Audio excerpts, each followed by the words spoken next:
Hello from home. Hello, ladies. How are you? Hello. So Hey good. there. Well, you all are looking fabulous. Seriously, this I think is Thank the you. best I've seen you ladies at Uh, home. uh, I already Isn't that listen. I bad? told you, you looking so fly. It looks like you're about to be in a Mary J. Blige video. I feel like you backing out the hateration, uh, just getting it away from uh. you. Well, let's get into some girl chat, ladies, shall we? Yes. Jeannie, you have something very exciting you want to talk about. Man, I can't wait for this summer, not just because we can get outside, hopefully, but also because a show that I was so thankful to be a part of, again, second season, is coming to summer on ABC. It's called Holey Moley. And I would never believe that I would see so many Americans go head to head in the most craziest and silliest of ways. It's basically extreme miniature golf. So imagine any memory you had of miniature golf. I hope you've had some type of memory. That it was fun and it was, you had crazy little setups at each hole. But this is people flying like 30 feet into the air, bungee jumping into poles. There's competitions where mothers and sons have to battle it out to fall like 20 feet into cold water where there's crocodiles. It's crazy. And it was so much fun to shoot because there's nothing better, and I say this with all due respect, okay? There's nothing better than having the permission to laugh at people. And when you Oh see my how gosh. people fall and what they do to win $100,000, you will laugh your ass off. So I can't wait. Holy Moly on ABC this summer. Don't miss it. Here's a clip. Check it out. Just when you thought it was safe to get back on the course. That was a body check. The world's most extreme mini golf competition returns. We're back. And it's holier and molier than ever. Did you just see that? That man knows how to ride a wiener. Holy Moly 2, the sequel. The balls drop May 21st on ABC. All Oh, right. wow. Yeah, so I'm thankful for, like Steph Curry is the executive producer. He brought his love of golf. He's actually a professional at golf too. He brought it to everyday families. So I look forward to a show that's going to be celebrating being outdoors and being together less than 6 feet apart for us to remember When what it's can we like. see it, Jeannie? We're going to see it this summer. It's going to be announced through ABC. All right. Awesome. All right. Super Moving exciting. on. Did y'all see that law student that posted this Instagram? Yes. And basically in the post, he's saying, he's saying something about why women, he gonna be a good catch because he got a law degree and he ain't got no kids. He's And the prize, it Johnny. was He's the prize. He's the prize. what y'all think about that? What was his point of the post? Was it kind of like flexing? Like, yeah, I'm amazing? I think that his I- prize yeah, was that he was basically. educated, he was accomplished, that specifically he was saying Black women want men like this with that type of discipline. And I mean, I'm not a Black woman, but I just want to say what I also really appreciate in a good man is humility. Yeah. And he was basically being braggadocious. That's my about, point. Yes, That's my Yeah. I have Okay. Yeah. Come It on. came off as, just correct me if I'm wrong. What it came off is a guy who's been hurt a lot by women. And now he's like trying to prove something to them. Like, yeah, Yes. This look at was me now. not the way. This wasn't it. Yeah. This Yeah. no, The this thing wasn't about it. it though. The things that he thinks that make him a catch are Yeah. actually, that's just good on paper.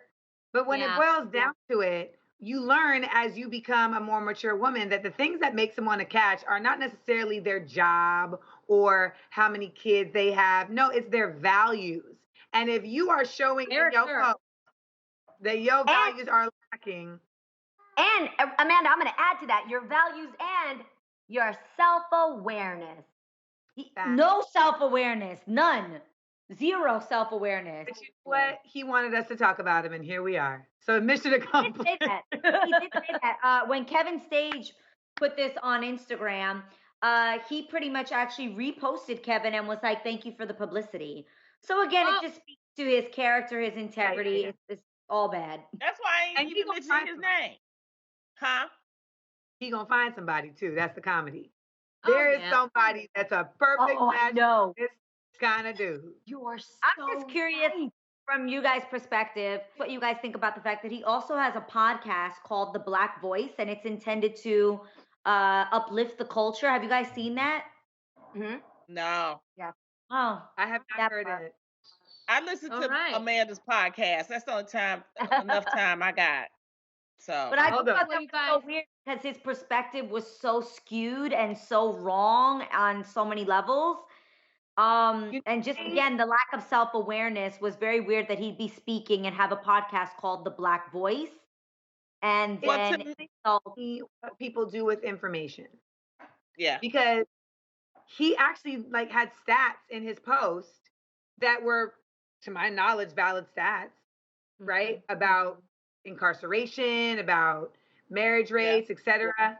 But instead of using that information to, like, in my opinion, uplift, he used it to just be like, Look at me. Yeah, so I didn't feel like that was uplifting. it shows you a lot about his character. And up next, you guys, I think he was Peter hurt. Weber, who, y'all, I remember talking about Pete the pilot, giving him props, and now I'm like, damn, I don't know. He was the most recent Bachelor, you guys. It was recently confirmed on his Instagram that he is officially dating attorney Kelly Flanagan. If you watched the show, who he sent home. Peter posted a picture of them flying with the caption, "You caught me. Let the adventure begin." However, some fans in Bachelor Nation looked at the news a little sideways because, Kelly was actually a contestant on Peter's season and she ended up going home. He sent her home and he asked someone else to marry him. So, ladies, do you think you could ever get back with a guy who previously just dumped you? No. It depends on why you broke up. But in this situation, this dude, because y'all know I watched, this dude, he asked someone else, Hannah Ann, to marry him while he was talking to Hannah Brown. He had to get confirmation, finish that, business. And then he ended up with a girl named Maddie, broke up with her, and now is with Kelly. And we just found out from Maddie that while he was with Kelly, he was still talking to Maddie. You explaining this is epic. I just want to go on record. I can hear you. I don't watch The Bachelor, but watching you talk about it, I'm now interested. No, We got Kelly, Hannah A, Hannah M, or something. We got Maddie. Is there an Annie? Is there an And then Annie waiting for things? Who's coming next? yeah, so he just comes off as very to me, he indecisive. Like he can't make a decision. So I don't know, but they seem happy. Kelly and Pete, let the adventure begin. Look, I for never me- understood okay, Bachelor. I never understood. Right. How is it that you got 25 choices and you still can't make a choice out of 25? No, I don't get it. But even regardless, let's take The Bachelor out of it. Let's talk about being broken up with, okay? Because if you mutually break up because you need space or you want to see other people, those are valid reasons. I'm cool with that. Yeah. But if you break up with me, it's very much like me throwing out the trash. I'm not going back out there to check on it. It's done. If you are done with me, that's it. I don't see any reason to go back. And so I personally can absolutely guarantee that because here's the reason why though. It's not because I'm too big to reevaluate it and try it again. It's because when we actually consider to end it, that is actually the real test of whether or not we could have endured anything that could have gotten in our way. And especially when I'm dating for marriage. If I'm dating for marriage, I don't just say, let's just divorce. And if we decide to change our mind, we can get back. You can't do that. So when you're dating somebody, if you break up, you really use those words only if you mean it.